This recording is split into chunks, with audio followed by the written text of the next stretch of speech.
दोस्तों पीसीबी के नए चेयरमैन की आज अनाउंसमेंट हो गई है और ऑफिशियली पीसीबी चेयरमैन बन गए हैं मोहसिन नकवी। और उन्होंने आते ही दो बड़ी तब्दीलियां कर दी हैं और बहुत बड़ा धमाका कर दिया है। वो आपको बताएंगे कि वो कौन सी तब्दीलियां हैं। और इसके अलावा खबर निकल कर आ रही है जी, बाबर आजम एक बार फिर कप्तान बनने जा रहे हैं और उनको बांग्लादेश प्रीमियर लीग से बीपीएल से वापस बुला लिया गया है। और ये क्या सीन है ये भी आपको बताएंगे। और इसके अलावा ये भी बताएंगे कि बाबर आजम की कारकर्दगी बीपीएल में कैसी रही और वो कहां पर स्टैंड करते हैं स्कोर्स के चार्ट में और स्ट्राइक रेट के चार्ट में, कौन सी चीजों में वो लैक कर रहे हैं, वो भी आपको बताएंगे। और इसके अलावा जी आजम खान की रिटायरमेंट के बारे में खबर निकल कर आ रही है कि आजम खान जी दिल बर्दाश्ता हो गए हैं और रिटायरमेंट के बारे में वो खबर निकली है। और वो क्या सीन है और पूरी डिटेल क्या है वो आपको बताएंगे इस वीडियो में। और सबसे पहले बात कर लेते हैं जी पीसीबी चेयरमैन की। उन्होंने दो बड़ी तब्दीलियां करने का फैसला किया है। पाकिस्तान के क्रिकेट बोर्ड में आते ही पहले दिन उनकी मीटिंग हुई, वहाब रियाज साहब से पहली मीटिंग उनकी हुई और वहां पर मोहम्मद हफीज भी आए थे। और मोहम्मद हफीज जो है वो उनकी ऑफिशियल्स के साथ तो मीटिंग हो सकी, लेकिन पीसीबी चेयरमैन ने साफ इनकार कर दिया मोहम्मद हफीज से मीटिंग करने से। तो अब ये दरार जो है, इसके पीछे से जो खबर निकली वो खबर ये निकली कि जो मोहम्मद हफीज थे वो बेसिकली चेयरमैन से इसलिए मिलने आए थे कि वो अपनी जो पोजीशन है मीडिया अपने टीम डायरेक्टर की और हेड कोच की वो एक्सटेंशन लेना चाहते थे कि वो यानी कि 2 साल कंटिन्यू कर सकें। क्योंकि आपको पता है कि ये जो पीसीबी चेयरमैन बने हैं ये नून लीग की तरफ से बनाए गए हैं और इसका फैसला पहले ही हो चुका था, लेकिन आज ऑफिशियली ऐलान कर दिया गया है और उन्होंने हलफ उठा लिया है कि वो 3 साल के लिए पीसीबी के अगले 3 साल के लिए चेयरमैन है। तो अभी उन्होंने करनी है तकर्रियां जिसमें हेड कोच की भी है और डायरेक्टर की भी है और इसके अलावा और भी 2-4 पोजीशन है जहां पर उन्होंने जो है वो ओहदे देने हैं। तो उसमें जो सबसे बड़ा ओहदा था वो था जी पाकिस्तान के टीम का हेड कोच और डायरेक्टर। तो मोहसिन नकवी ने ये फैसला किया है कि वो बिल्कुल नहीं देंगे एक्सटेंशन मोहम्मद हफीज को और मोहम्मद हफीज आपको अभी फारग नजर आएंगे। और मोहम्मद हफीज को बिल्कुल जो है वो इरादा नहीं रखते कि वो हेड कोच रखें। उसमें अब बड़ी प्रॉब्लम क्या है, उसमें बड़ी प्रॉब्लम यह है कि मोहम्मद हफीज जो है उनके पास ऑफिशियली यानी कि कोई कोर्स नहीं है कोचिंग का, जिसकी वजह से अब जब फैसला होगा कोचिंग का तो वो उसमें फेल हो जाएंगे। उनके पास कोर्स नहीं है तो इसलिए उनसे वो ओहदा ले लिया जाएगा और जो डायरेक्टर का ओहदा है वो वहाब रियाज को नवाजा जाएगा। क्योंकि वहाब रियाज आपको पता है कि पीसीबी चेयरमैन जो बने हैं उनके चाहते हैं मोहसिन नकवी के, उनके माइक शाइक भी वो ठीक करते आपको नजर आए हैं पास्ट में। तो अब इससे ये अंदाजा आप कर लें, उनकी मीटिंग भी पहली जो थी वो वहाब रियाज के साथ थी। तो अब उनको 2 ओहदे दिए जाएंगे, एक तो चीफ सिलेक्टर वो ऑलरेडी हैं और दूसरा ओहदा होगा जी डायरेक्टर का। और आपको आने वाले वक्त में नजर आएंगे वहाब रियाज जो पूरे फैसले जो होंगे यानी कि वो आपको एक पीसीबी चेयरमैन के वाइज ही नजर आएंगे। और वो जो जो तकर्रियां होनी है, जो यानी कि लोगों को लगाया जाना है, जिनकी छुट्टी कराई जानी है, इसमें बड़ा रोल होगा वहाब रियाज का। और वहाब रियाज जो है वो आने वाले वक्त में आपको बड़े एक्टिव नजर आएंगे और लोगों को जो है वो नौकरियों से निकालेंगे, लोगों को एक्सटेंशन मिलेगी तो वो वहाब रियाज सब कुछ करता धरता होंगे और वो एक तरह से मोहसिन नकवी के राइट हैंड भी होंगे। तो अब आने वाले वक्त में ये आपको दिखाई देगा। और दूसरी मुश्किल उनके लिए ये होगी कि क्या इंडिया 2025 की चैंपियंस ट्रॉफी पाकिस्तान में आकर खेलेगा, ये सबसे बड़ा सवाल होगा और ये उनके करियर का सबसे मुश्किल तरीन जो है वो मकाम होगा मोहसिन नकवी का। ये बहुत बड़ा इम्तिहान है उनका। तो अब देखते हैं आने वाले वक्त में वो क्या कर पाते हैं, क्या वो इंडियन टीम को पाकिस्तान लेकर आ पाएंगे और क्या चैंपियंस ट्रॉफी पाकिस्तान में हो पाएगी या फिर न्यूट्रल वेन्यू पर चले जाएगी। ये अब आने वाले वक्त में सबसे कड़ा इम्तिहान होगा वहाब रियाज का और मोहसिन नकवी का। दूसरी सबसे जो बड़ी खबर है दोस्तों वो ये है कि बाबर आजम को वापस बुला लिया गया है, पीसीबी ने वापस बुला लिया है बीपीएल से। आपको पता है कि बीपीएल में बाबर आजम रंगपुर राइडर्स की तरफ से खेल रहे थे और आज तक उनकी जो कारकर्दगी रही है 6 मैचेस उन्होंने खेले हैं और 251 रन उन्होंने बनाए हैं और वो चार्ट पर टॉप स्कोरर हैं। बीपीएल के 6 मैचेस में टॉप स्कोरर है। दूसरे नंबर पर मुशफिकर रहीम है, हसन जाकर हैं और भी कई प्लेयर हैं जो कि उनसे बहुत नीचे हैं, लेकिन टॉप स्कोरर जो हैं वो बाबर आजम है। अब जो उनको यानी कि प्रॉब्लम हुई और जो वो लैग कर रहे थे बीपीएल में वो ये थे कि उनका जो स्ट्राइक रेट है वो डाउन था, वो तकरीबन 115 या 114 पर था। ये उसमें एक बड़ी प्रॉब्लम ये भी है कि जो विकेटें हैं ना उधर की बांग्लादेश की, वहाँ पर अगर कोई फ्री फ्लोइंग खेलता है अच्छे स्ट्राइक रेट से तो वो 30-35 रन से ज़्यादा कर पाता है।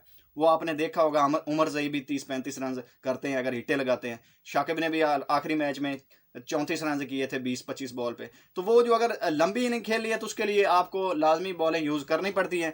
अगर आप यानी फ्री फ्लोइंग खेलेंगे तो फिर 30-34 रन 35 रन ही कर पाएंगे। अब बाकी अगर बात कर लें उनके यानी कि लो स्ट्राइक रेट की, तो वो सिर्फ बांग्लादेश में ही है। पीछे आप उठाकर देख लें न्यूजीलैंड में बाबर आजम ने कैसी परफॉर्मेंस दी, वहाँ पर उन्होंने तकरीबन 160 के स्ट्राइक रेट से बैटिंग की और उन्होंने वो सब के मुंह बंद कर दिए थे जो लोग बोलते थे कि यार ये लो स्ट्राइक रेट से खेलता है, इससे परफॉर्म नहीं होता। और वो अकेले थे जो पाकिस्तान की तरफ से लगातार उन्होंने 5 मैचों में परफॉर्म किया था। तो अब वो वापस आ गए हैं, उनके सफ़र का इख्तिताम हो गया बीपीएल का और पीसीबी ने वापस बुला लिया है। तो जो जहाँ तक रही कप्तानी की बात, तो वो अभी तक सवालिया निशानी है और मीटिंग अगर हुई मोहसिन नकवी की तो उसमें ये डिसाइड होगा। और जिसके ज़्यादा चांसेस ये है कि शाहीन अफरीदी जो है वो उनको कप्तान कंटिन्यू किया जाएगा, क्योंकि वो वहाब रियाज और आपको पता है कि जो मैनेजमेंट है ये भी लाइक माइंडेड ही है, ज़का अशरफ वगैरह। तो ये शाहीन अफरीदी को नहीं बदलेंगे क्योंकि मोहसिन नकवी के ताल्लुकात लाहौर कलंदर से भी जो उनके मैनेजमेंट के चेयरमैन हैं फवाद राना वगैरह उनसे बहुत अच्छे हैं, तो वो उनको कप्तानी से नहीं हटाएंगे। और दूसरी जो खबर ये है कप्तानी बाबर आजम क्यों नहीं बन रहा है कप्तान, तो वो ये है कि बाबर आजम ने जी उनसे कांटेक्ट यानी कि ज़राए से जो खबर मिली है, कुछ लोग ये बता रहे हैं कि बाबर आजम ने खुद ही इनकार कर दिया है कि वो अब कप्तान नहीं बनना चाहते और वो सिर्फ अपनी बैटिंग पर फोकस करना चाहते हैं और वो पाकिस्तान को मैचेस जितवाना चाहते हैं और वो दूसरी साइड पर चले गए। कप्तानी बिल्कुल वो भूल चुके हैं और कप्तानी के बारे में वो सोचना भी नहीं चाहते।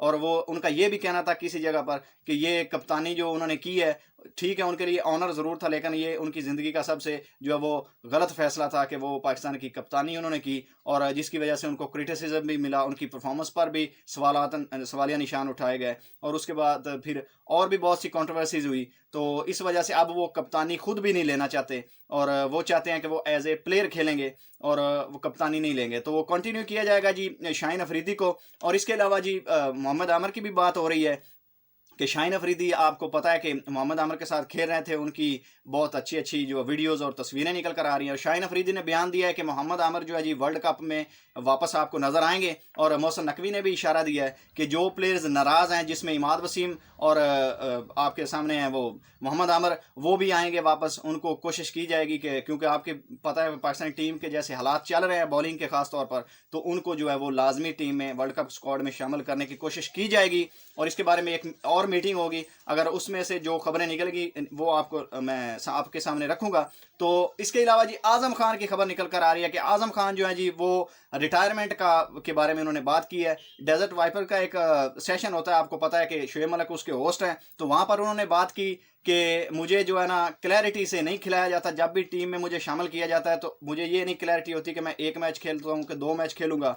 और इसके अलावा मेरी खामियां जो है मुझे दिखाई जाती हैं कि आप में ये खामी है वो खामी है, इसलिए आप जो है वो फुली फिट नहीं है टीम में, तो मुझे परेशानी रहती है। इस वजह से मेरी जो आप लीगें उठाकर देख, आपको पता है कि ये लास्ट मैच में डेजर्ट वाइपर की तरफ से उन्होंने मैच भी जितवाया और फास्टेस्ट 50 भी की, 18 बॉल पर 50 रन की, अपनी टीम को जो है वो सिंगल हैंडेड जितवा दिया।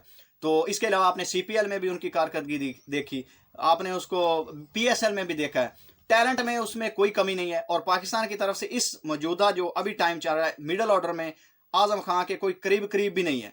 ये बहुत हैरानकुन स्टैट्स हैं दोस्तों, डोमेस्टिक में भी और जो लीग्स हैं, कोई भी मिडल ऑर्डर में आप अभी तक स्ट्राइक रेट उनका 140 का है और एवरेज जो है वो एवरेज भी आप देखेंगे तो तकरीबन 30 प्लस है और वो कोई भी उनके करीब नहीं है मिडल ऑर्डर में। उन्होंने ये बात करते हुए कहा कि अगर मुझे फुली यानी कि क्लैरिटी ना दी गई कि आपको अगर 5 मैचों की सीरीज है तो 5 को 5 खिलाएंगे, तो मैं हो सकता है कि फिर दूसरा रास्ता इख्तियार कर लूँ। दूसरे रास्ते का मतलब दोस्तों ये है कि रिटायरमेंट ले लूँ मोहम्मद आमिर और इमाद वसीम की तरह, कि मैं अपनी लीगें खेलूँ और फिर मुझे अगर यही क्लैरिटी दी गई कि तुमने जो है 1 मैच खेलना है और उसमें भी तुम्हारी खामियां निकाली जाएंगी, तो फिर मुझे ज़रूरत नहीं है पाकिस्तान की तरफ से खेलने की।